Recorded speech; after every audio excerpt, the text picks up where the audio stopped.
Buenas tardes. Buenas. Nos vamos sentando, por favor. Ni puñetera idea, la verdad.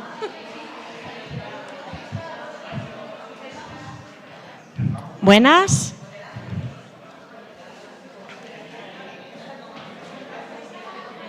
Nos vamos sentando, porfa.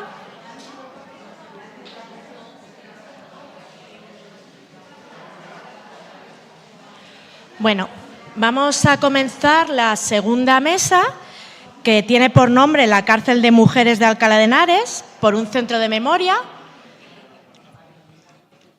Gracias.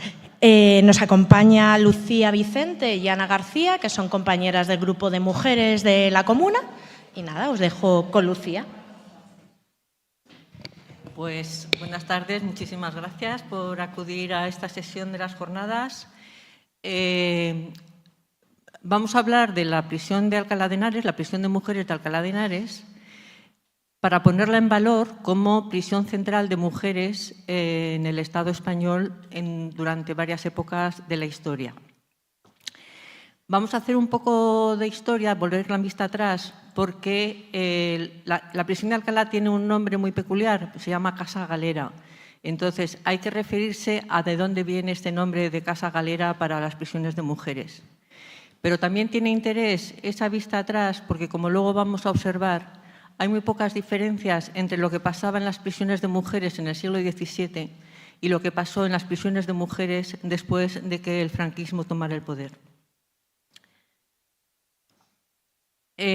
También hablar de la prisión de Alcalá nos sirve para transmitir varias ideas muy importantes, y es la diferencia entre la forma de castigar a las mujeres y a los hombres. Las mujeres han sido castigadas siempre por una doble transgresión, por la transgresión de las leyes civiles, digamos, pero también por transgredir su papel, el papel que tiene asignado en una sociedad patriarcal de mujer abnegada, sumisa, relegada a las tareas del hogar. Es decir, que una mujer que rompe las reglas civiles también es una mujer transgresora de las normas sociales. En el siglo XVII no existía la pena de privación de libertad como tal, como castigo. Los castigos eran, tanto para hombres como para mujeres, eran, según los delitos cometidos, eran la muerte, los castigos físicos, tipo azotes, mutilaciones, la humillación. En el caso de las mujeres ya entonces se estilaba lo de pasearlas desnudas por las calles, cosa que también se retomó más adelante, como sabemos. Pero, a diferencia de los hombres que eran castigados a galeras, es decir, a remar sin salario en los barcos del rey, más tarde condenados a trabajar en las minas de Almadén, las mujeres nunca se les condenó a ese tipo de trabajos. Entonces, a partir del siglo XVII empieza una reclusión que es exclusivamente para mujeres, y es una reclusión que empieza por parte de la Iglesia Católica. Y en concreto, perdón, que se me está olvidando pasar. Bueno, esta era la portada del Penal de Mujeres de Alcalá de Henares cuando se estrenó, cuando se inauguró a mediados del siglo XIX, pero todavía nos falta un poquito para llegar aquí. A ver, esta obra, que es de una dama de la corte de Felipe II y Felipe III, que se llamaba Sor Magdalena de San Jerónimo. Esta era una mujer que estaba dentro de la corte, era una mujer que parece que profesó la religión, aunque no está claro del todo, y que tuvo la idea de crear estas casas galera para encerrar a las mujeres. Que hay que decir que en los conventos, perdonad que me salto un poco el hilo, en los conventos ya se encerraba tradicionalmente a mujeres nobles de la nobleza, me refiero. Mujeres que hubieran cometido algún tipo de falta sexual, de adulterio, podían ser internadas en conventos. Sin embargo, las mujeres pobres no tenían acceso a ese tipo de castigos.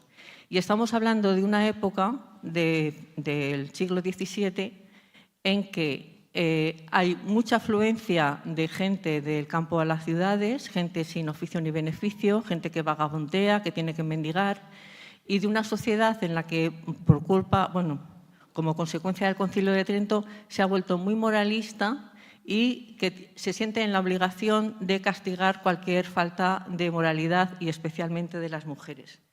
Entonces, esta Sor Magdalena de San Jerónimo escribe esta obra para convencer al rey de la necesidad de crear casas galera de mujeres en todas las ciudades importantes para que las mujeres que no tienen una vida apropiada según las normas del Estado y de la Iglesia, sean encerradas con la misma dureza equivalente a la que pasan los hombres que son condenados a galeras en el mar. Por ejemplo, hace una introducción, no veo nada, hace una introducción, escribe una obra que es como un claro reglamento de lo que tiene que ser el funcionamiento de esas casas galeras, y dice que el fin de esa obra es hacer una casa, una cárcel en cada ciudad y lugar donde hubiere comodidad, con el nombre de galera, donde la justicia recoja y castigue según sus delitos a las mujeres vagantes, ladronas, hechiceras, alcahuetas y otras semejantes. Esto es lo que figuraba en los frontispicios de todas las galeras que se abrieron a lo largo de y ancho de toda la geografía española.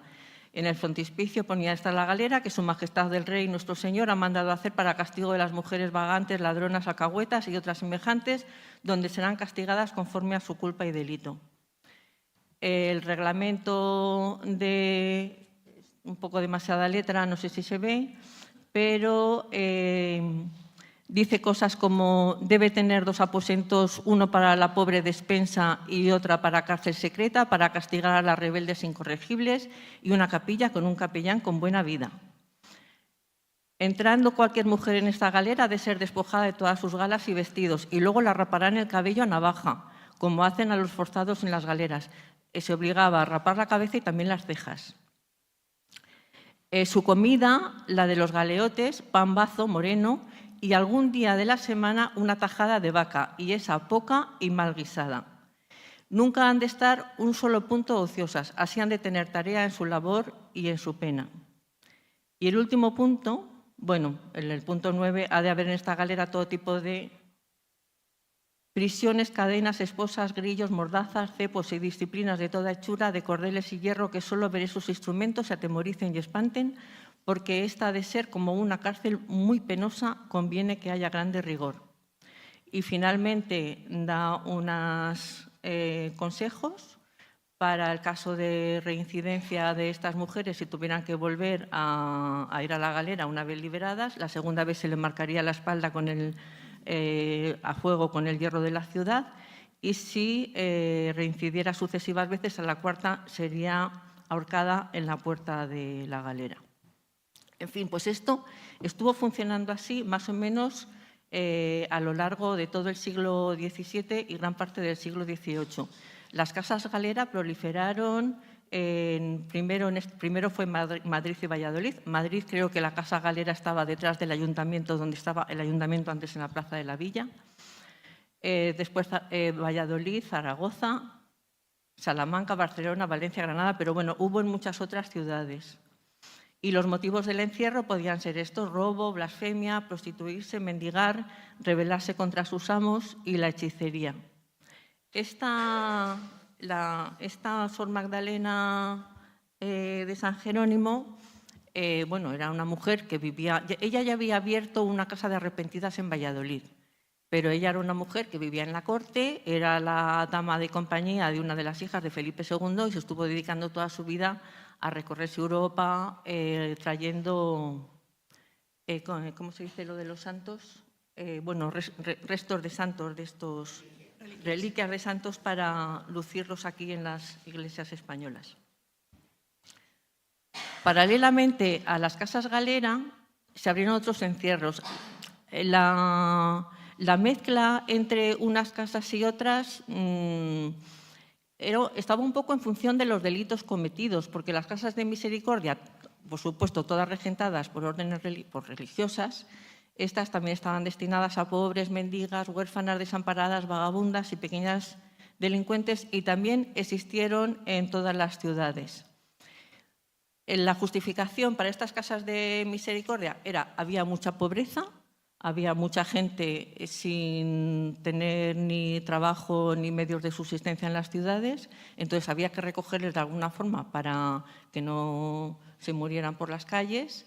También tenía una función punitiva, puesto que las situaciones de necesidad llevan a hacer algún tipo de delitos, pero también es porque las órdenes religiosas descubrieron que el trabajo dentro tanto de las casas galera como de las casas de misericordia no solo contribuían al mantenimiento de la casa, sino que contribuían al enriquecimiento de la orden.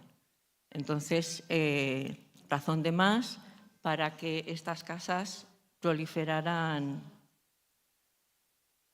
Bueno, seguimos avanzando en el tiempo. Se empieza a diferenciar entre dos categorías de reclusión, una que sería punitiva, que sería el ingreso en galera como castigo por un delito, y otra preventiva, que esto lo traigo aquí a colación porque se refiere directamente a lo que luego fueron los centros del patronato. Es decir, aquí ya menciona, por ejemplo, la Casa de San Fernando de Henares como casa de corrección, casa que luego siguió existiendo con el Patronato de Protección a la Mujer, concretamente para chicas a las que acusaban de ejercer la prostitución. Este encierro preventivo, que se mantendrá hasta finales del siglo XX, para personas que no han cometido ningún delito, que no han sido juzgadas, pero que tanto las leyes de aquella época como las leyes luego posteriores de vagos y maleantes y la de peligrosidad social de 1970 permitía encerrar a personas en las cárceles que no hubieran cometido ningún delito. Bueno, me parece que me falta una. Me falta una diapositiva que lo que venía a contar es que según evolucionó la situación económica y política en Europa, es decir, fue la revolución industrial en Inglaterra, hubo una situación revolucionaria en Francia, el poder fue cuando se plantea la privación de libertad como castigo para mantener el poder. Claro, se plantea ese tipo de privación de libertad contra las personas que de alguna forma cuestionan su poder.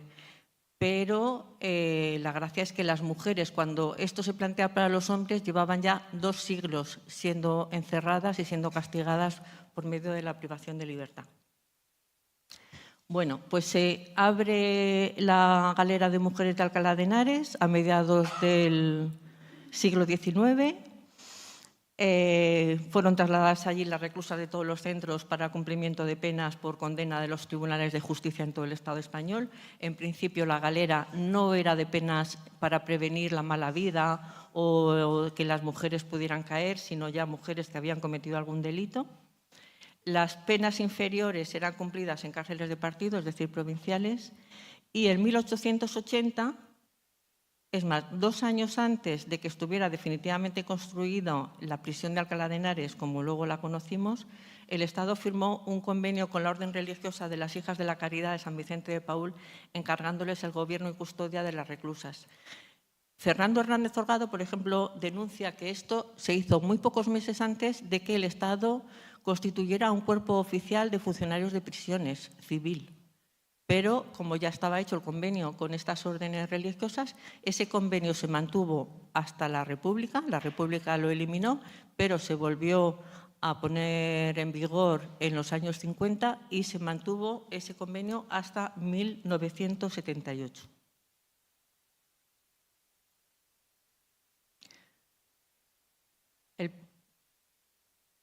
El personal que componía, que se hacía cargo de la prisión, en concreto eran 18 monjas. Se calculaba que las 18 monjas iban a poder custodiar a un mínimo de 100 reclusas. Las celadoras eran reclusas de confianza y que hubieran cumplido más de 1/3 de su condena. El director era el comandante del presidio de hombres. En Alcalá se hizo una prisión de mujeres en un convento que estaba pegado a otro convento donde se hizo la prisión de hombres. Que, por cierto, esa prisión de hombres hoy es parador nacional. La prisión de mujeres luego veremos en qué estado está. Y la galera de mujeres, el penal de mujeres, se sometía a lo que era el penal de hombres. Por eso aquí aparece que el director es el comandante del presidio de hombres, el administrador es el mayor del presidio de hombres y luego hay un capellán, un médico y un portero. Es curioso ver cuáles eran las funciones del capellán para hacerse un poco idea de lo que era la vida en la cárcel. Había misa diaria en la capilla con obligación de que asistieran todas las reclusas, excepto algunas excepciones que luego veremos. Pláticas morales a las reclusas mínimo una a la semana. Confesar y dar comunión tanto a monjas como a reclusas y rezar todas las noches el rosario con presencia de las reclusas. En el régimen disciplinario y las sanciones, todo esto era un reglamento que incluso existía antes de que se... Bueno, ya existía la galera, lo que pasa es que el edificio finalmente se terminó de estar reformado en 1880. Bueno, estas faltas leves que podéis ver aquí, que los castigos, las correcciones, francamente, pues decir privación de comunicaciones, encierro en celda clara, es porque había celdas claras y celdas oscuras. Las faltas leves se podía suponer el encierro en una celda clara y, sin embargo, las faltas más graves, aquí, por ejemplo, veis infecciones gravísimas, poner en insurrección a una parte o a todo el establecimiento, imponiendo el castigo la prisión en celda oscura por un máximo de 3 días o el uso de camisa de fuerza. Y las infracciones graves, incitar a la desobediencia, incurrir en faltas leves de más de 2 veces al año, que estas tomasen un carácter colectivo tumultuario, y los castigos podían consistir en la separación de la reclusa del resto por un tiempo determinado en una celda clara, con trabajo sin él, y ponerla pan y agua de 24 a 72 horas. Sobre el edificio en sí, lo siento porque no he podido traer planos ni fotos. La verdad es que viendo el Google Maps, una foto aérea de lo que queda de la prisión se ve bastante, pero lo siento porque no lo he hecho. Bueno, es un sistema radial en forma de T, que otros llaman poste de telégrafo, es decir, una nave alargada y otra nave cruzada en la parte de arriba, con 2 cuerpos principales, el de las Hijas de la Caridad y el de la prisión. Tenía cocina, comedor, lavadero, oficinas y pabellones para empleados. La parte dedicada a la prisión tenía 3 galerías. Una celular con 108 celdas y otras 2 para régimen en común. La capacidad total era de 600 plazas, con patios y huerta, pero esta capacidad llegó a ser rebosada en bastantes ocasiones.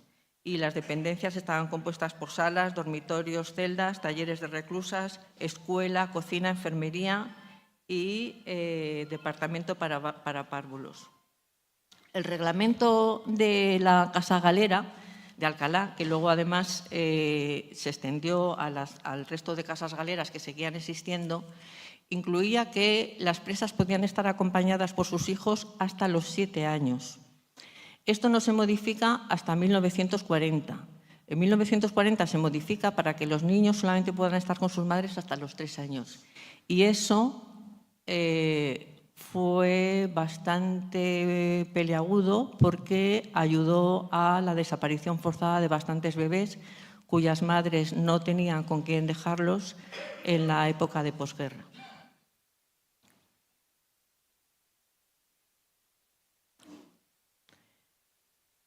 Hay noticias de que hubo 3 sublevaciones. Una en 1881 que duró 3 días por quejarse de las reclusas de la calidad del pan. Otra en 1882 también 3 días. Y otra en 1884 que duró 5 días. Esto no sé muy bien la verdad. Lo he copiado pero no sé lo que significa. Por no querer reconocer las reclusas como empleado de la prisión a un demandadero. Y se ordenó intervenir al ejército. Pues es que yo lo he copiado del libro tal cual, la verdad.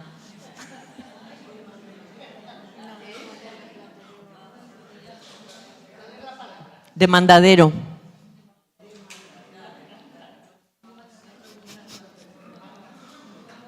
A mí es que, quiero decir, yo lo he reflejado porque, bueno, como si era la causa, pues debía que ser importante, claro, para estar 5 días sublevadas y encima mandarlas al ejército debía ser una causa, supongo que con importancia.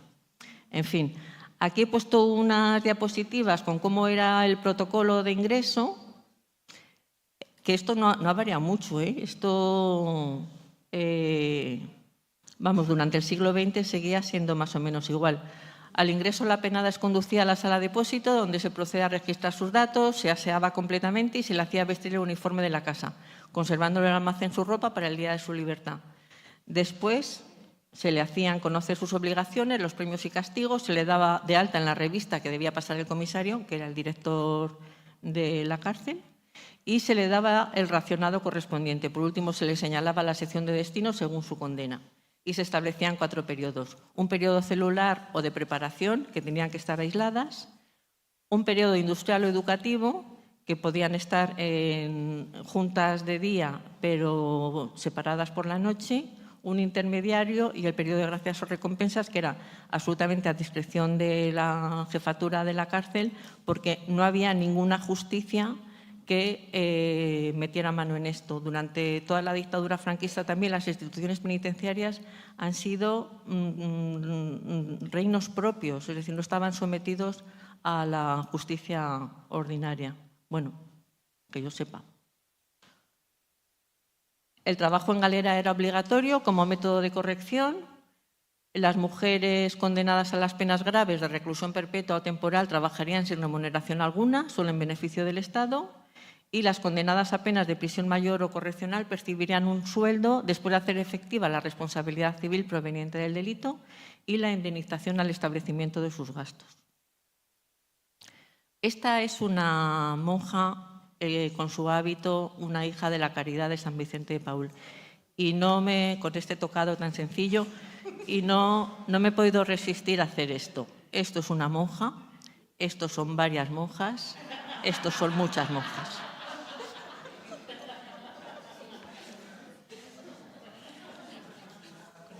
Con perdón. Sí, las alas, porque son medio ángeles. Bueno, cerramos una primera fase de la cárcel de Alcalá porque en el año llega la Segunda República y en el año 33 se abre la cárcel de Ventas. Victoria Ken, directora general de prisiones, ha formado un cuerpo de funcionarias de prisiones. Se traslada a todas las presas a la cárcel de Ventas y la prisión de Alcalá en la Segunda República es ocupada también por hombres, porque la población de la cárcel de hombres, que repito, estaba pegada a la de mujeres, superaba las 2.800 personas, los 1.800 hombres, y se monta en la de mujeres un campo de castigo, bueno, un campo de trabajo, un campo de trabajo. Cuando termina en el año 39, la República suelta a estos presos y ellos lo celebran destrozando todas las instalaciones. Bueno, entonces, llegamos al año 39, el año 40, y nos encontramos con una población reclusa de mujeres que se han movilizado, se han organizado, han hecho uso de sus derechos en la época de la República, han luchado contra el fascismo y la consecuencia de todo esto con la implantación de la dictadura es que van a las cárceles en unos números impresionantes. La cárcel de Ventas, hay muchas cárceles de ese periodo bastante conocidas, Ventas, Aturrarán, Les Corts, Valencia, Zaragoza. Y además a las presas, aparte de la masificación, se las obliga a hacer itinerarios entre distintas cárceles, sobre todo respondiendo a castigos. Es decir, hay presas que en un momento determinado tienen una movilización dentro de una cárcel o hacen una protesta y el castigo es trasladarlas a otra cárcel. Y así, durante los años 40 y 50, estas mujeres que habían estado procesadas por diversos tribunales, tribunales militares, el Tribunal de Responsabilidades Políticas, el Tribunal de Castigo de la Masonería y el Comunismo, muchas mujeres condenadas a pena de muerte que luego se les conmutaba por la superior, que era de 30 años, y también condenadas a 20, o a otra franja que iba de los 12 a los 20. Estas mujeres que habían entrado jóvenes en la cárcel en los años 40, a mediados de los años 50 siguen presas y esas cárceles que estaban todas en unas condiciones de mantenimiento bastante lamentables, trasladan en concreto a las de Segovia y a las de Guadalajara en el año 55 a la cárcel de Alcalá después de haberle hecho una reforma, 55-56, ahí sí, me dice Miguel que es 56. Pues estas mujeres las trasladan allí. Por ejemplo, ellas, sabemos bastante de estas mujeres porque hay que contar que muchas han escrito sus memorias, su testimonio, y otras, gracias a Tomasa Cuevas, que era una mujer que en los años 70 cogió un magnetófono y se recorrió todo el Estado español buscando a compañeras que habían estado en las cárceles franquistas para que contaran su vida, no solamente su paso por las cárceles. O sea, es una recopilación de cientos de mujeres con su autobiografía desde su nacimiento, muchas cosas de su vida hasta su paso por la prisión. Y sabemos muchas cosas de ellas gracias a eso y también gracias a otras que han escrito su testimonio. Por ejemplo, ellas dicen que el traslado a Alcalá fue bastante más cómodo que los traslados que se habían hecho en ocasiones anteriores, porque las llevaron en autobús. Los traslados anteriores eran en tren y tenían que ir andando desde la estación hasta donde estuviera la cárcel, esposadas de dos en dos, y en la otra mano llevaban su bulto. O sea que efectivamente el traslado a la de Alcalá. Pero llegaron a la cárcel de Alcalá. La cárcel de Alcalá la habían hecho una pequeña reforma, pero no estaba funcionando en plenas condiciones. Era el mes de abril, tenían que estar todo el día en los patios, pasando frío, sin nada que hacer, y tardaron bastante tiempo en que la dirección de la cárcel organizara todos los servicios. Además, hubo otras dos cosas importantes en ese acceso a la prisión de Alcalá. Uno es que volvía a haber monjas. En la cárcel de Segovia, por ejemplo, no había monjas, pero el traslado de Segovia fue con las funcionarias que había en la cárcel de Segovia, pero en la cárcel de Alcalá sí que estaban las hijas de la Caridad de San Vicente de Paúl. Y la otra era que las metieron con las presas comunes. Esto para las presas que estaban por delitos políticos, los delitos llamados políticos, delitos de guerra, delitos de posguerra, delitos de guerrillas, de apoyo a las guerrillas, etcétera, fue espantoso, porque primero ellas habían sufrido los intentos del régimen de hacerlas pasar como mujeres caídas, como mujeres degeneradas, no reconocerles ninguna diferenciación con respecto a otro tipo de delitos. Y porque además tenían una posición muy enfrentada con el resto de mujeres llamadas comunes, por connotaciones que ellas denominaban de inmoralidad, de que eran chivatas, de que les robaban cosas, con lo cual la entrada en la prisión de Alcalá en este sentido fue bueno, un poco dura y difícil. Se montaron los talleres. Muchas fueron a talleres, había talleres de bordado, talleres de confección, talleres de alfombras, y alguna dice que las monjas, que eran las que llevaban los talleres, les sometían a tal explotación que incluso iba alguna de la sección femenina de visita y se escandalizaba de la explotación a la que la sometían las monjas. Remedios Montero cuenta, por ejemplo, que ella estaba en confección, que estaban 2 en cada máquina de coser y que por un traje de caballero terminado y planchado les pagaban 5 pesetas a la que estaba en la máquina y 3 pesetas al ayudante. Yo he mirado en los años 60 un traje confeccionado en una tienda, había muy poca confección en aquella época, y además eran artículos bastante de lujo. Un traje confeccionado en una tienda costaba 1000 pesetas, como media, incluso no siendo de muy buena calidad. Es para que os hagáis una idea de la diferencia de lo que son 8 pesetas a 1000 pesetas de venta al público. Estas mujeres que eso, como he dicho, habían entrado presas siendo muy jóvenes en los años 40, que llevaban ya más de 15 años de reclusión, que veían cómo se les pasaba la vida, que tenían taras físicas de sus pasos por la policía, tantos años con mala alimentación, pasando frío, con enfermedades. Era bastante duro porque eran mujeres que ellas voluntariamente no habían renunciado a tener hijos, pero veían que, de hecho, la maternidad les iba a ser imposible. Eran mujeres que se organizaban en la cárcel, que siguieron manteniendo siempre una actividad política. Se refleja en sus escritos que hubo divisiones entre ellas, que hubo mujeres que llegaban a la cárcel y veían que eran mujeres prácticamente todas del PC, que había división entre las presas, que había unas que estaban organizadas y otras que no, y también se quejaban pues, de que la solidaridad que en los años 60 se empezaba a ver en las cárceles no llegaba igual a todas. Y siempre se mantuvo esa posición de distinción y de diferenciación con respecto a las presas por los llamados delitos comunes o específicos.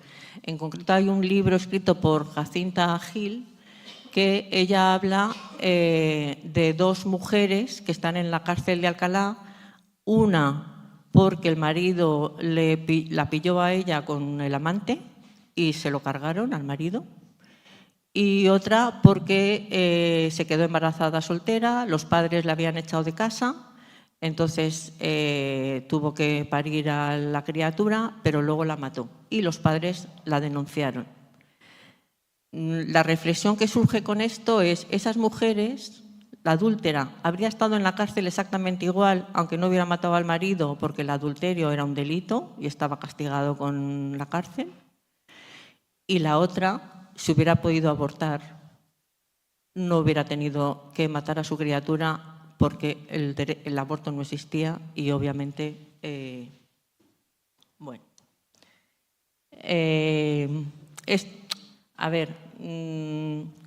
El reflejo que dan todas estas mujeres de la situación en la cárcel es un reflejo estupendo. Es como, para mí me parece que es como tener una cámara viendo su vida en aquel momento, ¿no? Una cámara subjetiva, pero al final el hecho de que tantas hayan contado su situación nos hace vivir de una forma bastante cercana lo que sufrieron y lo que padecieron.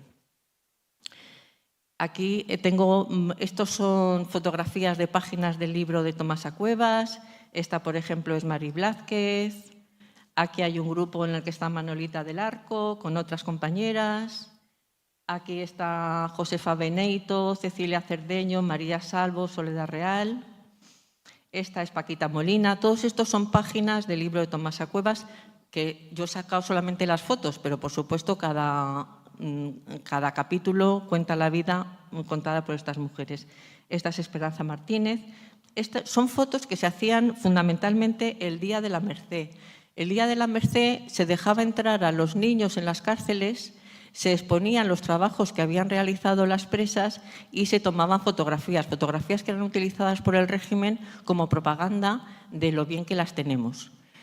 Estas mujeres casi siempre salían sonriendo, pero salían sonriendo como una postura política. Es decir, a nosotras no nos han doblegado y además seguimos teniendo una cierta alegría de vivir, aunque la procesión fuera por dentro. Bueno, aquí hay otro grupo, Esperanza Martínez, Remedios Montero, Amada Martínez. El libro de Tomasa Cuevas, las mujeres que participan en él son tanto mujeres con delitos de guerra como delitos de posguerra, como guerrilleras, como de ayuda a las guerrillas. En otra foto con Manuela Moreno, junto a un grupo de compañeras. Aquí están Juana Doña y Mari Blázquez, y debajo con gafas Merche Gómez Otero.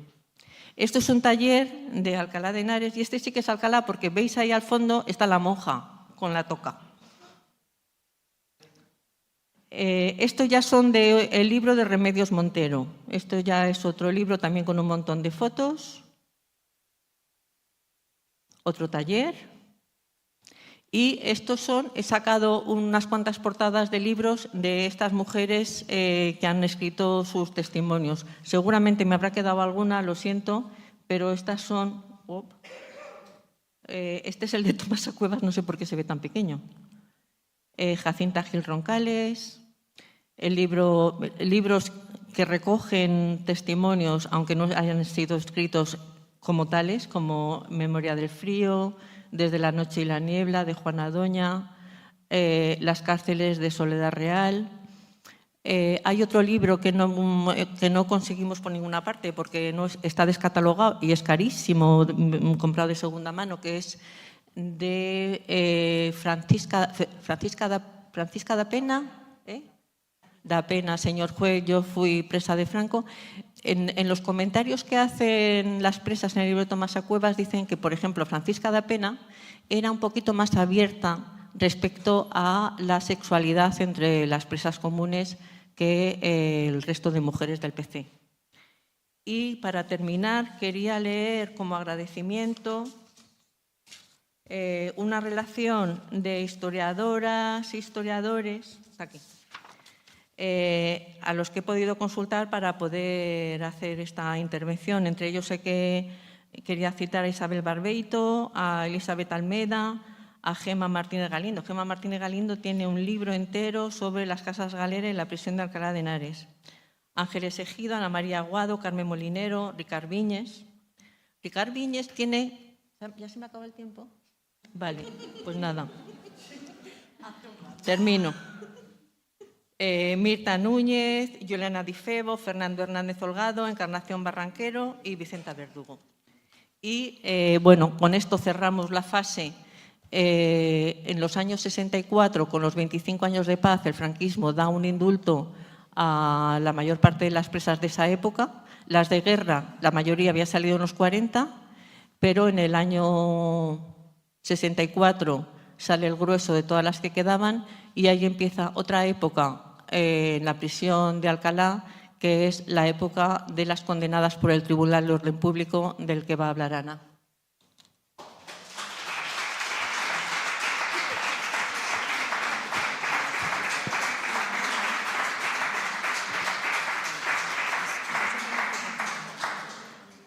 Gracias. Yo quería, antes de nada, quería agradecer a las compañeras de la comuna que han hecho todo lo posible para que tengamos información precisamente de este periodo que voy a empezar a relatar. Porque aunque el periodo anterior, como ha estado contando nuestra compañera, tenía un montonazo de libros que recogían todas esas vivencias, a partir de 1965 es bastante más difícil. Hay algunos, pero muy poquitos. Entonces, hemos tenido que rebuscar un poco para encontrar información de este periodo, pero vamos, hemos encontrado algo. Por un lado, en las memorias de instituciones penitenciarias, que en los primeros años se hacen llamar Memorias del Patronato de Nuestra Señora de la Merced de Redención de Penas por el Trabajo, para luego transformarse en Memoria de la Dirección General de Prisiones, tal cual. Tal como se comentó en la primera sesión de estas jornadas, en las memorias, ya lo decían, ¿no?, de las memorias del Patronato de la Mujer, al final esas memorias contaban más cosas de lo que les habría gustado que trascendiera a aquellos que las hacían. Y entonces en las memorias de instituciones penitenciarias pasa un poco lo mismo. Hay una información de lo que se dice y sobre todo de lo que no se dice que nos ha permitido extraer mucha información de cómo se vivía allí, ¿no? Por otro lado, algunas memorias, pues eso, lo que estábamos contando, ¿no? que apenas hemos encontrado alguna referencia en algún libro. Yo tengo uno, pero sé que hay 2 o 3 más solamente de memorias de este periodo, pero realmente cada libro son 3 páginas, 5 páginas, es muy complicado. Y en tercer lugar, sobre todo, que es aquí donde entra en juego, sobre todo mis compañeras, han sido las entrevistas que hemos realizado a mujeres que pasaron por dicha prisión. Algunas ya las habéis visto en la parte del documental de Marco y otras tantas que no aparecen en el documental, pero que nos han querido responder o a un cuestionario o a entrevistas, que luego enseñaremos un corte muy pequeñito de entrevistas a 2 de ellas. Aprovecho, ahora que tengo el micro, para pedir que si conocéis a mujeres que ya han pasado por la cárcel de Alcalá en estos años, que por favor se pongan en contacto con nosotras si así lo desean, para poder dejar su testimonio y seguir incrementando los conocimientos sobre esta prisión de esos años. Bueno, de las memorias de instituciones penitenciarias se pueden extraer datos importantes como los movimientos de las presas, los años de las amnistías y de los indultos, los trabajos que realizaban y los motivos por el que estaban presas, siempre y cuando tengamos en cuenta que esto lo hacía y que tiene, por supuesto, un sesgo claramente franquista, claro. En general, fueron escasísimos el número de mujeres que fueron llevadas directamente desde la calle a Alcalá. Normalmente pasaban por otra prisión y después eran trasladadas a Alcalá. Tan solo, de todo lo que hemos mirado, tan solo 5 mujeres han sido directamente llevadas desde la Libertad hasta esta prisión. Estoy hablando del año 65 al año 77, que es lo que hemos podido revisar, ¿vale? Las prisiones, igual que ahora, tengo que decir, no es la misma clasificación, pero también están clasificadas, tenían una clasificación según su función, aunque a veces no se correspondía exactamente, pero luego por razones que veremos. Los tipos de cárceles eran de diligencias, que eran de tránsito a otras prisiones o para ser juzgados de manera inmediata, de cumplimiento para aquellos que ya habían sido juzgados y estaban condenados ya en firme, de detención, que es lo que llamamos ahora prisión provisional, es decir, a la espera de juicio, un poco parecido a diligencias, o con condenas muy cortas para no tener que ir a una de cumplimiento, que eran las que decíamos de las multadas, ¿no? De las que pasaban 1 mes o pasaban 2 meses. Las que han pasado por allí me hacen así. Las prisiones se llaman hospitalarias o asistenciales, que son especiales, como las maternidades de San Isidro, de Carabanchel o el psiquiátrico de Carabanchel, que en realidad en el psiquiátrico de Carabanchel metieron a un montón de mujeres a falta de espacio para ellas en determinados años, junto con los enfermos con las afecciones mentales. Luego había centros con medidas especiales de seguridad, que son los que eran internados por la Ley de Peligrosidad y Rehabilitación Social, y los centros especiales. Esto solo lo hemos visto con la reapertura de Yeserías, que pasó a llamarse Complejo Penitenciario Femenino o Centro Penitenciario de Detención Asistencial de Mujeres. Y también lo hemos encontrado en el Centro de Observación de Madrid de Hombres. Desde 1969 la cárcel de Alcalá se convirtió en una cárcel con 2 tipos de presas, mezclando 2 de estos, por eso os decía que era un caso excepcional, porque me empezó a mezclar 2 tipos de presas, que eran los de cumplimiento y los de detención. Coincide que cierran Ventas en el verano de 1969 y está reformándose Yeserías, que se reabrirá en 1974. También eran enviadas, lo que he dicho antes, ¿no? al psiquiátrico de Carabanchel para luego pasar a Alcalá de Henares. De hecho, Ángela, que sale en el documental de Marco y que luego la veréis también, pasa primero por Carabanchel, luego la mandan a Yeserías y acaba finalmente en Alcalá de Henares. O sea, que iban pasando unas a otras.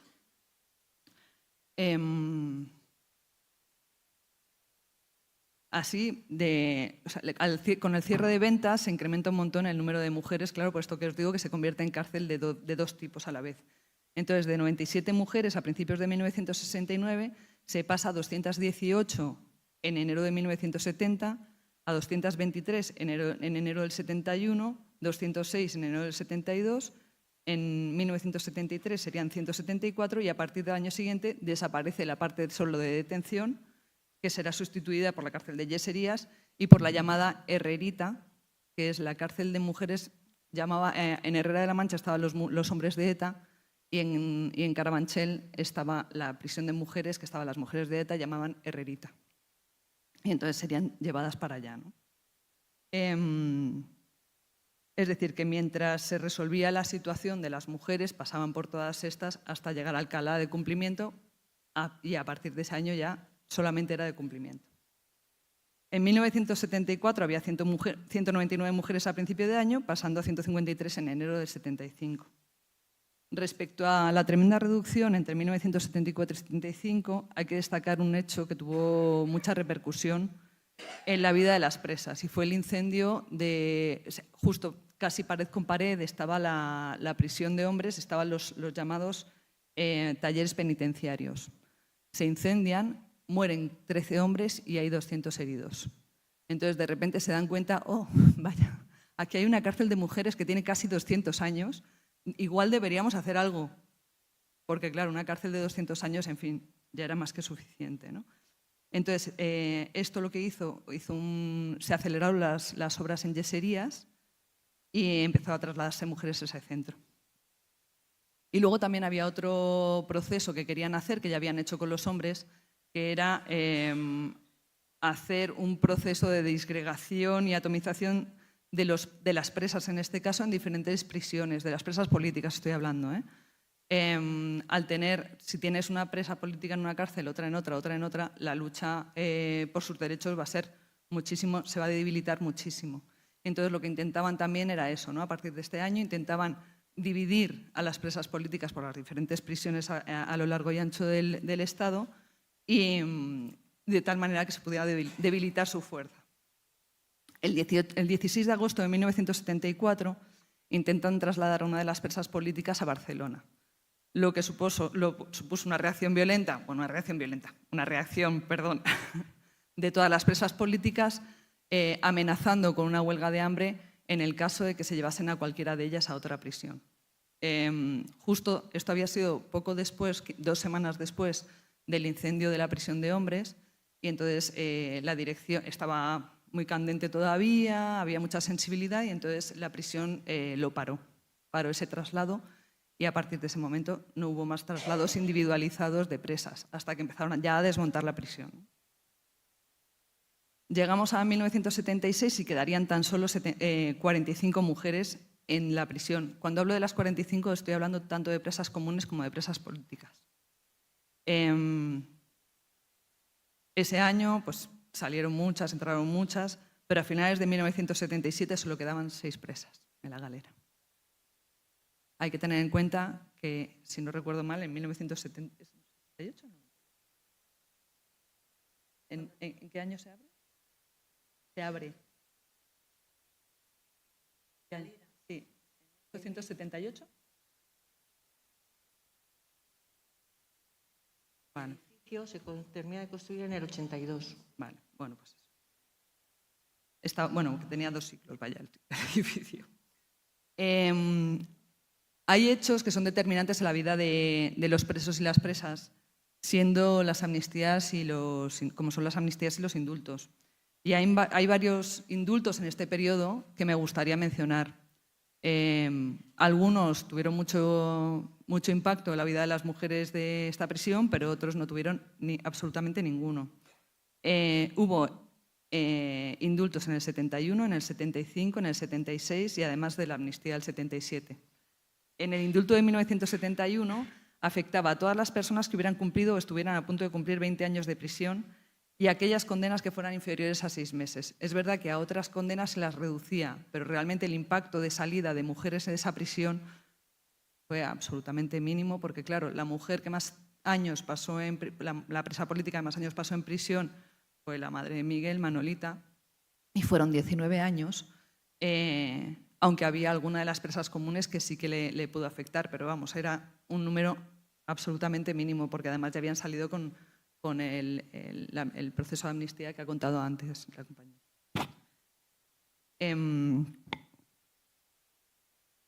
El indulto del 25 de noviembre de 1975 supuso la excarcelación de 8.903 reclusos, de los que 8.215 eran comunes y 688 políticos.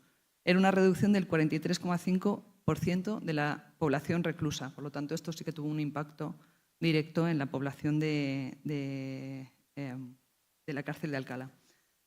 Todavía, lo siento mucho, no hemos conseguido estos datos desagregados por sexos y mucho menos por militancias, porque eso no existe, salvo que alguien lo haya recabado uno a uno. Entonces no podría daros los datos exactamente oficiales. De todas maneras, estaría muy bien que la Ley de Secretos Oficiales, que ya han pasado más de 50 años, nos permitiera acceder a este tipo de información que ya está bien, ¿no? El 30 de julio del 76 hubo una amnistía que sacó de prisiones a 287 de los 373 reclusos y reclusas que había en prisión por delitos de intención política o de opinión. El 14 de marzo del 77 se elimina de la anterior amnistía el término que haya puesto en peligro personas o bienes del Estado, lo que supuso la excarcelación de 1.877 presos y presas. Para cuando llega la ley de amnistía, tal y como se ha comentado antes, creo que se comenta en el documental. No, lo ha comentado antes Rosa, perdón, lo ha comentado Rosa antes. En prisión tan solo quedan 89 presos con delitos de sangre, que son 53 del Grapo, 23 de ETA y 12 del FRAP. En fin, que esto tampoco, en la cárcel de mujeres tampoco tuvo muchísimo impacto. Y como decía Rosa, lo que sí que ha tenido impacto ha sido posteriormente los que hemos reclamado justicia. El traslado de... Os voy a contar un poco de la vida de la prisión, ¿vale? El traslado desde la cárcel de Ventas a la cárcel de Alcalá de Henares se produce en el verano de 1969.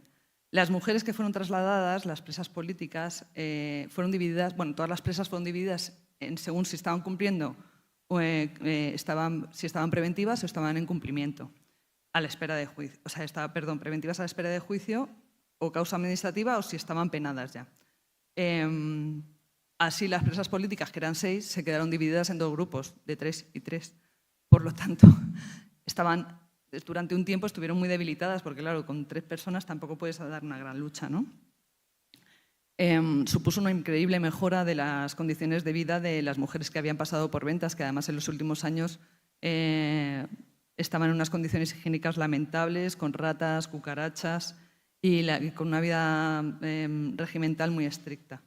En Alcalá de Henares no había en principio infestaciones de ningún tipo de animal y la dirección del centro mantenía un régimen que era más laxo en el día a día, aunque la alimentación y las enfermedades atacaban duramente a las reclusas. Las primeras presas que llegaron en el principio de este periodo tuvieron que luchar por tener duchas y espacios para poder debatir y comer todas juntas. Era la misma lucha por el reconocimiento como presas políticas, como luchadoras por la democracia. Sin embargo, las condiciones se endurecieron y las vejaciones llevadas a cabo por las funcionarias con el consentimiento de la dirección llevaron a las presas a 3 huelgas de hambre casi consecutivas por la mejora de las condiciones de vida entre noviembre de 1971 a febrero de 1972. El 25 de febrero de 1972, un grupo de abogados dirigió al director general de instituciones penitenciarias un escrito dando cuenta de dichas huelgas y solicitando una inspección. La cosa es que gracias a esas huelgas consiguieron algunas mejoras, espacios comunes, aunque el tema de la comida parece que se mantuvo a lo largo del tiempo como horroroso.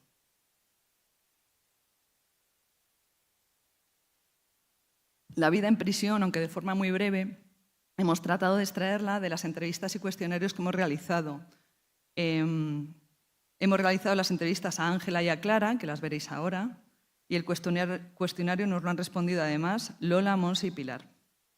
Entre todas podemos cubrir entre los años 1970 y del 72 al 76, es decir, que se cubren los años en los que más afluencia de mujeres había en la prisión de este periodo. Ya lo habíamos hablado con la gente de SIRA, que es la gente que estuvo el otro día aquí, la organización que estuvo la semana pasada hablando sobre torturas, que cada persona cuenta el relato de cómo vivieron en prisión o cómo han vivido una serie de situaciones complicadas. Cada uno lo cuenta de una manera y tiene una visión distinta, ¿no? Lo cual no quiere decir que sea ni mentira ni totalmente cierta, sino simplemente que cada uno lo ve de una manera diferente.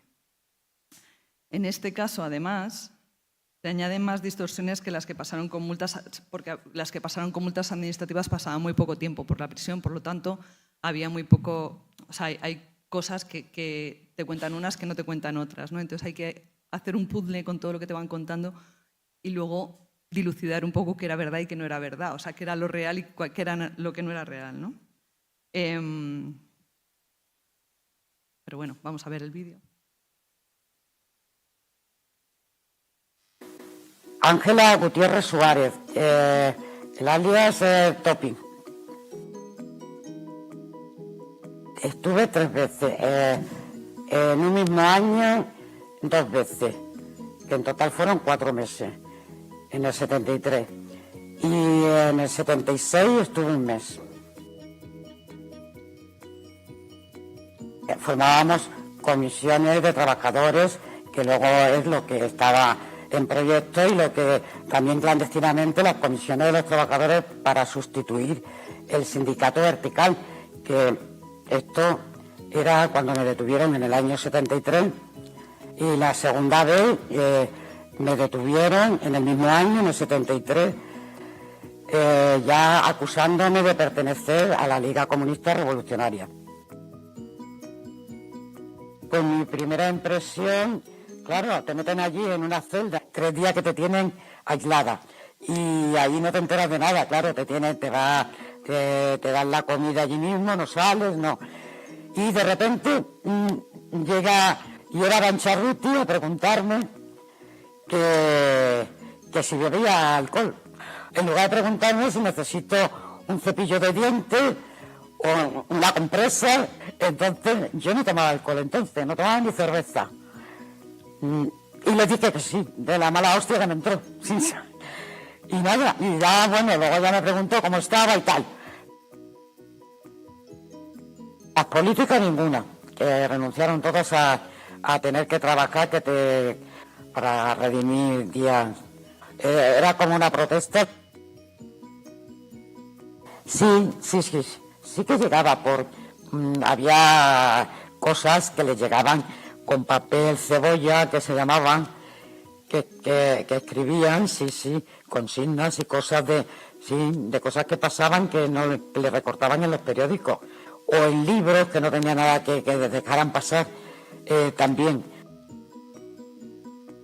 Sí, hacíamos algún debate, pero no sobre libros. Era más bien sobre el papel de la mujer, había libros y la gente leía. Hacíamos mucho deporte. Y manualidades, se hacían manualidades muchas. Salí de la cerveza y eso, me metí en la de la comuna de ETA. Había otra que era lo del PCML y cosas individuales que nos juntaban, gente individual. Soy Clara Ballesteros. Una sola vez, en abril de 1974. 2 meses. Pues en su día, bueno, previamente a llegar a Alcalá, pasé por el psiquiátrico de Carabanchel, donde estuve como unos 10 días. Pero años antes estuve en la cárcel de Ventas, unos días también. Era simpatizante de la LCR, Liga Comunista Revolucionaria. Lo que sí recuerdo cuando llegué, que es importante mi llegada, que me llegaron a una celda de aislamiento, primero, claro, para reconocimiento, si tienes alguna enfermedad, etc. Pasé muchísimo frío hasta el punto que me salieron en las orejas, ¿cómo se llama esto? Bueno, sabañones, sí. Pero enseguida fui atendida por presas que ya estaban ahí. ¿Necesitas algo? ¿Quieres algo? Pues yo creo que el colectivo éramos como unas 20. Pues así, aparte de estas, las que eran militantes de ETA, pues había una Margarita, una chica del PCML o del FRAP. Entró posteriormente Pilar Bravo, del Partido Comunista, que también entró alguna de un partido trotskista catalán, que luego entró, eso sí tengo que hacer especial mención, Elisa Serna, nuestra querida cantautora. Es que estábamos muy separadas. estaba muy, muy separada. Yo creo que no había ningún tipo de contacto. Pero aquí quiero apuntar una cosa porque es interesante históricamente hablando. El 25 de abril, la Revolución de los Claveles, pues nos pilló ahí, a mí nos pilló en la cárcel de Alcalá.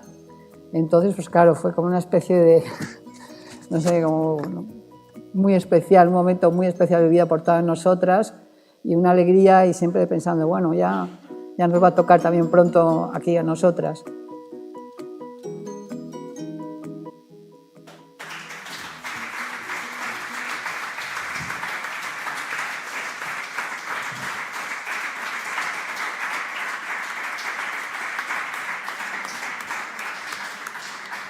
Bueno, como hemos visto, cuando llegaban tenían que pasar por aislamiento, claro, durante unos días y cada una lo recuerda de una manera un poco distinta, ¿no? Ángela lo recuerda con un poco más de alegría que Clara. Hubo otras que también les parecía muy claustrofóbica porque las celdas se cerraban y era una celda individual para cada una, entonces lo consideraban muy claustrofóbico frente a yeserías que eran grandes salas, ¿no? Y agradecían eso mucho, el contacto con las que podían acercarse por la celda. Las únicas que no tuvieron que pasar por celdas de aislamiento fueron las que venían de ventas, directamente, claro. Aunque podían traer todo tipo de bichos, todo tipo de cosas, digo, igual fue como, ala, venga, para adentro. Bueno, las presas, como habéis visto, eran de diferentes partidos, predominando las de ETA, luego estaban las de PCML y en menor medida LCR, LC, PC y ORT. También hubo alguna de las comisiones obreras, claro.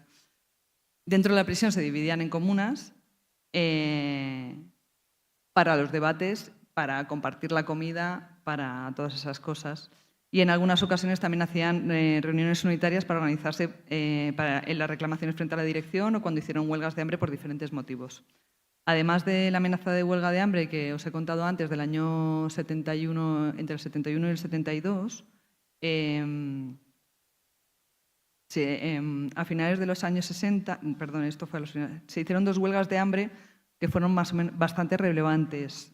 Por el juicio de Salvador Puig Antich en 1974 y por la condena a muerte de Concepción Tristán López y María Jesús das Capenelas del proceso del 27 de septiembre de 1975.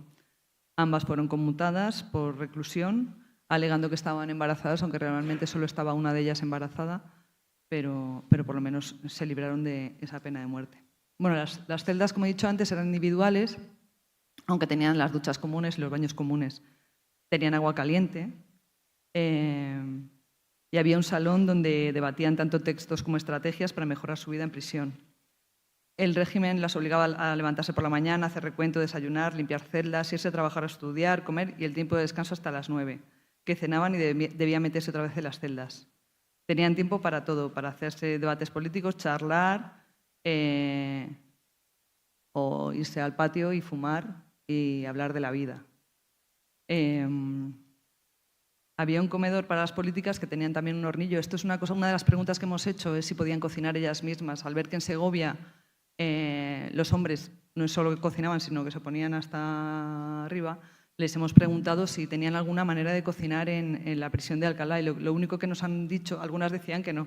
Cuando las preguntas dicen no, pero otras sí que nos han dicho que tenían un pequeño hornillo en el que mezclaban algo de la comida de la prisión con cosas que cogían ellas del economato o que les habían traído de sus familias. Cuando estuvo allí, la duquesa Roja hacía que le trajeran la comida a diario desde un local cercano. Creo que era una residencia de estudiantes y le hacían todos los días, le traían la comida hasta allá, hasta la prisión. Sí, cuando se empieza a mezclar, cuando empieza a haber tanta gente, pues se empieza a crear como centro de detención a la vez, como prisión de cumplimientos, la estructura organizativa interna cambia. Entonces las presas políticas sí que están todas juntas. Y como decían en el vídeo, totalmente separadas de las presas comunes. Tenían solo algunos de los espacios en los que podían hablar con ellas, que eran básicamente el economato, el cine, cuando había noches de cine, y algunos de los talleres. Sobre el trabajo hemos visto que algunas decía Ángela que las presas políticas se negaban a trabajar como una forma de lucha, pero realmente luego en los cuestionarios sí que hemos visto que algunas trabajaban, pero también porque el tiempo en prisión es muy largo. Y entonces hacían varias horas de trabajo, aunque fuera por pasar el tiempo, para que se les pasara más rápido, ¿no?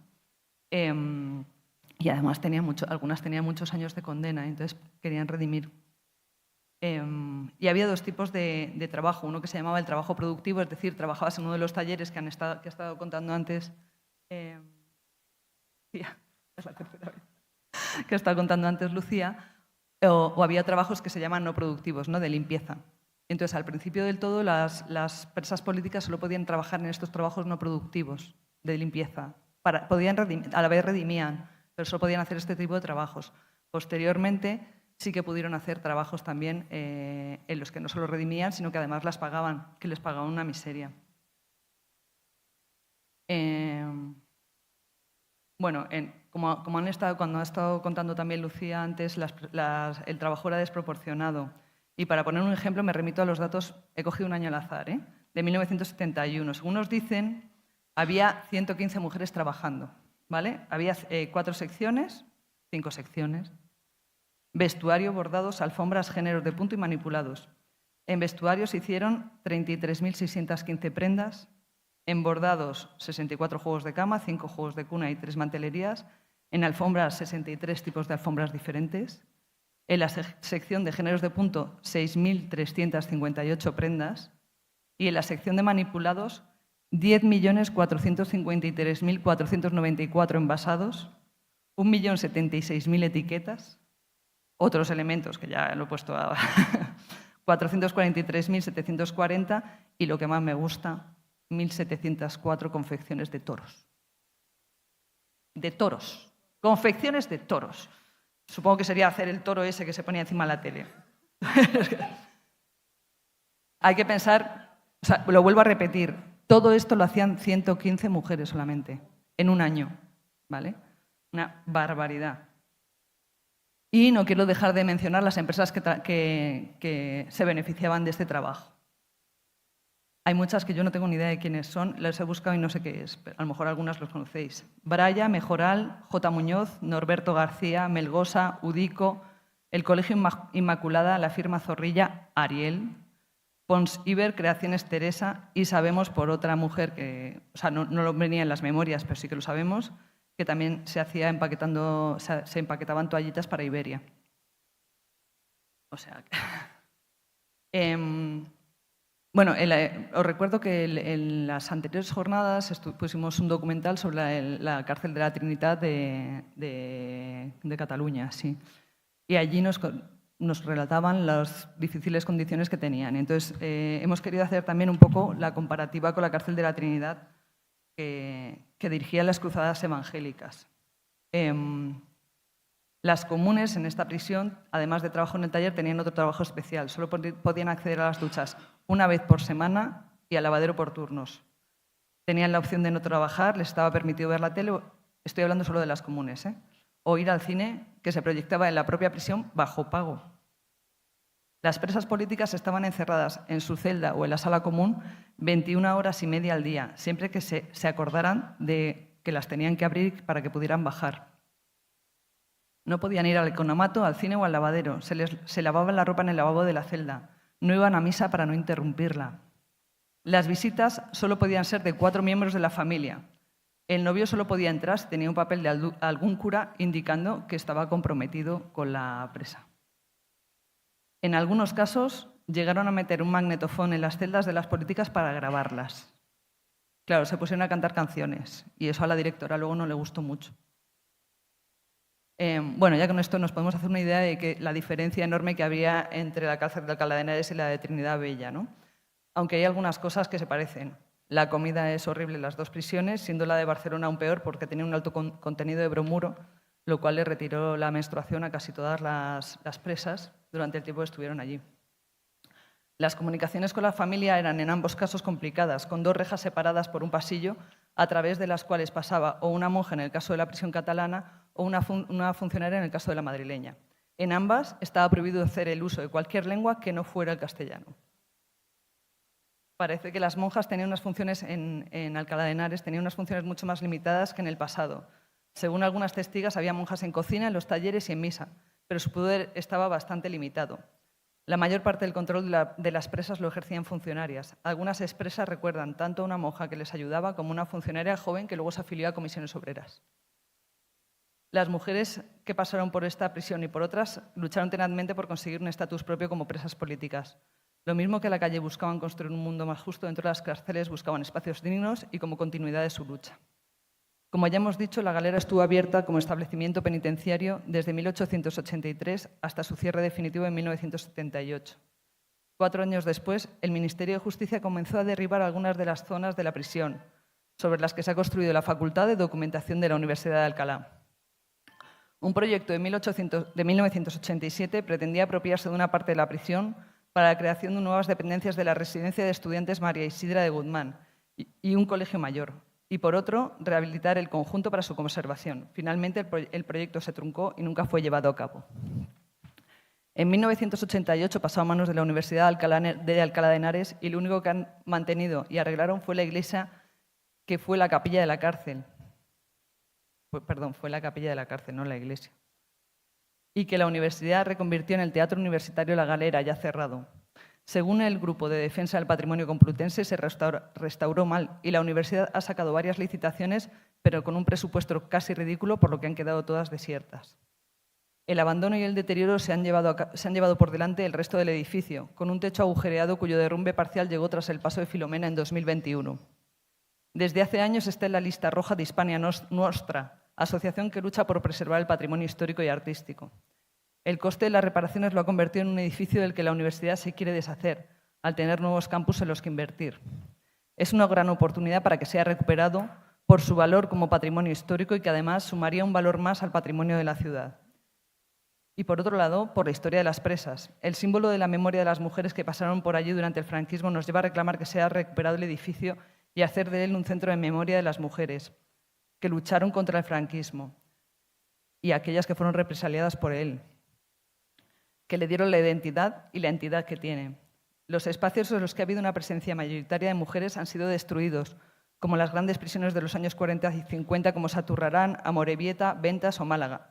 De la Trinidad Bella solo queda un 25% del edificio, siendo la prisión de mujeres de cumplimiento de Barcelona entre 1963 y 1983. Porque la memoria no puede seguir dejando en el ostracismo a las mujeres, porque los espacios de mujeres luchadoras también deben ser recuperados, como un hilo más en la historia que no debe perderse. Y por eso, desde aquí, pedimos su recuperación y transformación para el recuerdo de las historias de las olvidadas, de las historias de las mujeres.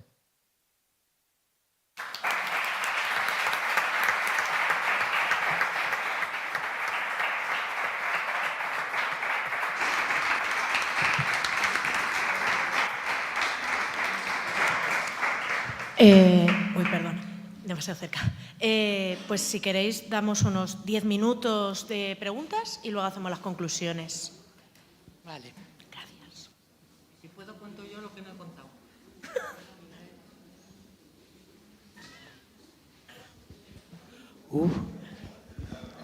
Sí, hola. Muy brevemente, lo primero, dar la enhorabuena a la Comuna por estas jornadas, estas terceras jornadas.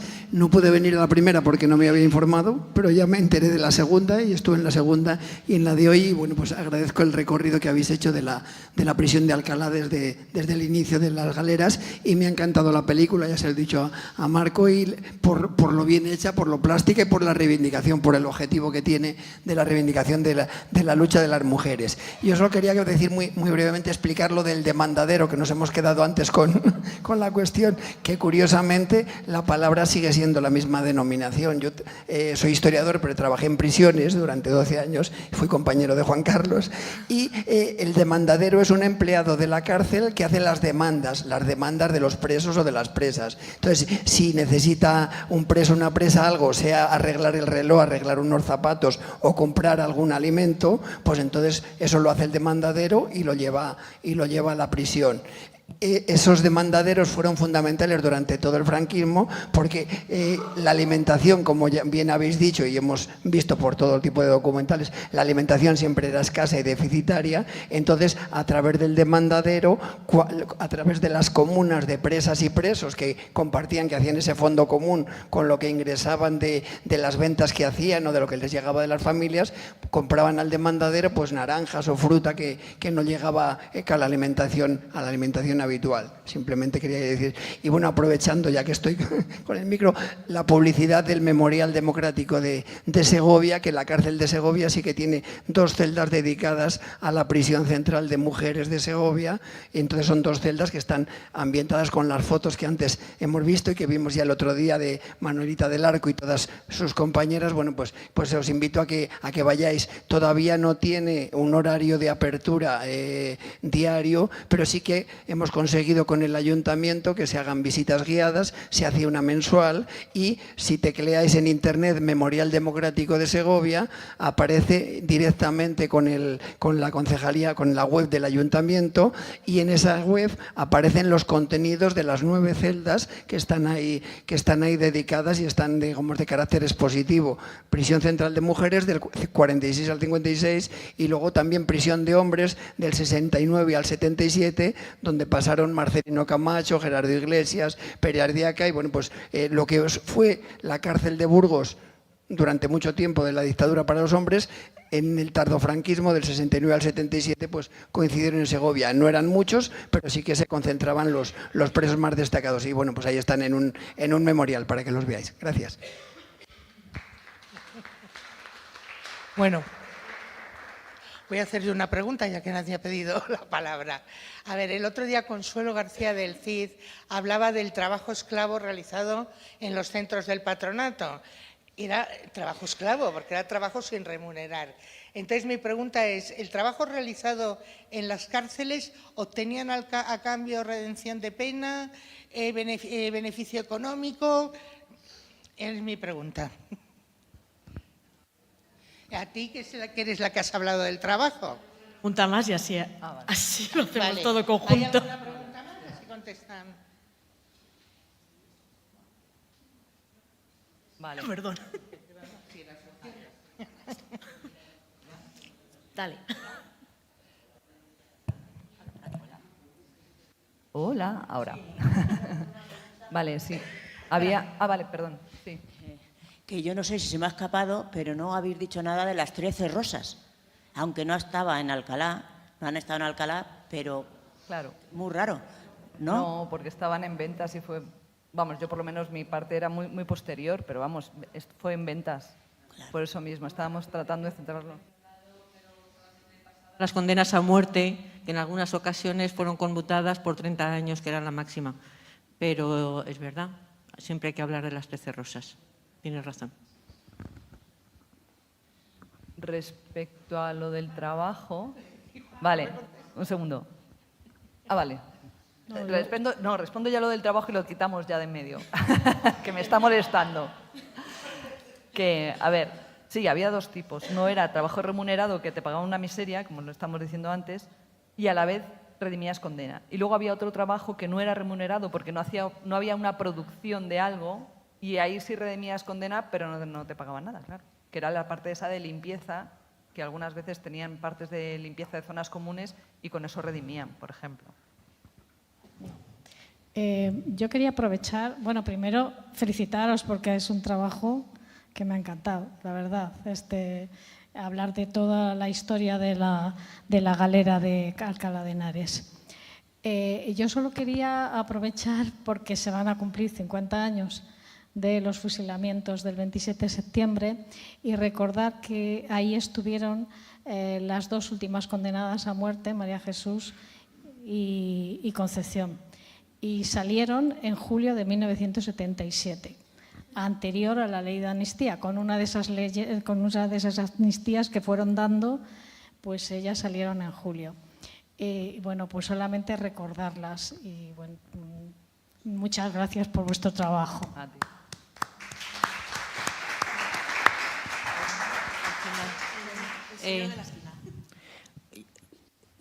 Yo sobre el tema de talleres quería apuntar una cosa, es verdad lo que dice Ana, pero también se ha denunciado en varios sitios que las direcciones de las cárceles utilizaban los talleres como una forma de presión sobre las reclusas, porque si no tenían otros medios de subsistencia y las amenazas de castigo significaba que dejaban de trabajar y por lo tanto dejaban de cobrar, entonces siempre era un arma en manos de la dirección de la cárcel contra las reclusas, los talleres. Pero es verdad que ellas, bien por redimir o bien porque el poco dinero que sacaban, por lo menos en la época que yo he visto, sí que iban a los talleres y que hubo conflictividad, porque si les encargaban que hicieran 5 trajes, ellas se ponían de acuerdo y decían, pues solamente hacemos 3. Y eso le suponía un enfrentamiento con las monjas en el caso de Alcalá. Sí. En la época que comentáis, 69, 77, yo es que estuve en Alcalá, interno, pero en otras condiciones, nada de preso. Y allí hacía frío. Entonces, ¿cómo estaban en la cárcel? ¿Tenían mantas? ¿Tenían calefacción? ¿Cómo funcionaban en los talleres y eso? Calefacción no creo. Sí. No sé si lo habéis oído. Estaba preguntando porque decía que hacía mucho frío en Alcalá. Respecto a eso, la verdad es que ninguna lo menciona. O sea, entiendo que hacía frío. Es que ni siquiera lo mencionan cuando hubo gente que estuvo en invierno y te dice que se iban al patio a tomar el sol y tan tranquilas. No mencionan el frío. La única que lo menciona es en la celda de aislamiento, al principio del todo, sí que lo menciona Clara en el vídeo, que dice que se le salieron sabañones en las orejas.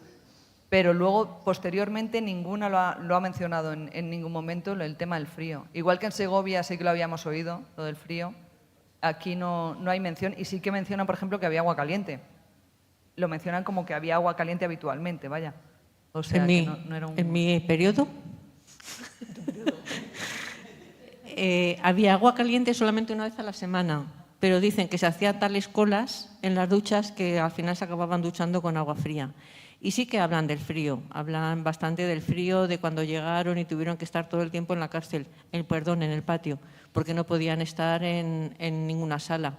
Y también de que había veces que paseaban de 2 en 2 por el patio a pesar del frío que hacía, solamente por sentirse un poco mejor. Pero el resto de la semana la ducha era con agua fría. ¿Alguien más?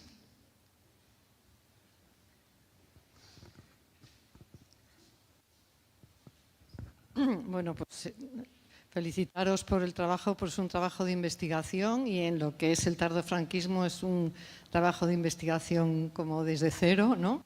Y bueno, que ojalá podamos seguir adelante con ello.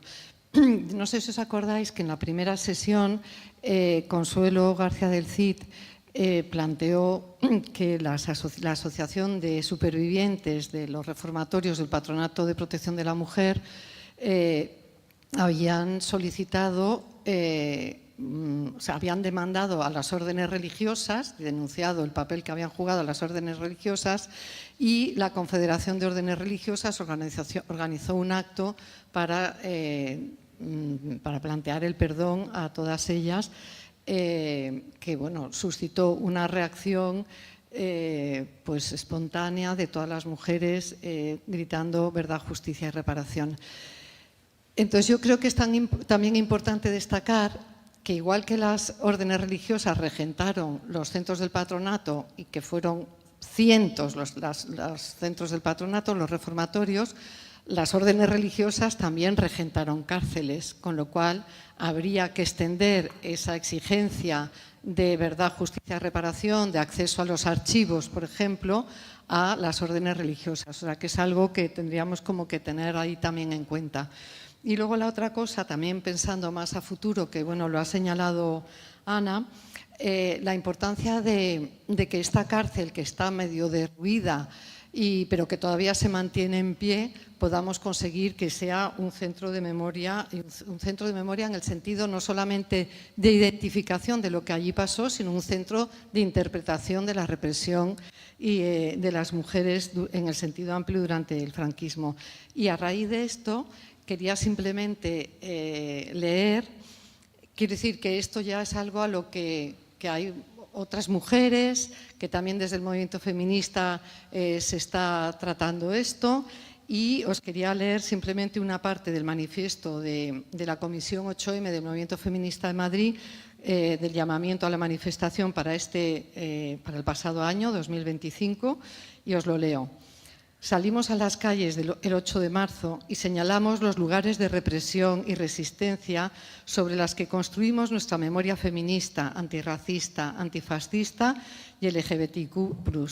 Lugares de memoria como los centros del Patronato de Protección de la Mujer, la discoteca Four Roses, la DGS, el Parque del Oeste. Señalamos los lugares donde se nos encarcelaba y torturaba. La mayoría de esos edificios se han demolido, pero la cárcel de Alcalá de Henares la convertiremos en un centro de memoria. Señalamos los hospitales psiquiátricos y las maternidades donde robaron a nuestros bebés. Señalamos el hospital penitenciario de Carabanchel, donde la dictadura franquista encerraba a las presas embarazadas y que hoy es el CIE de Aluche, donde se encierra y tortura a personas migrantes racializadas.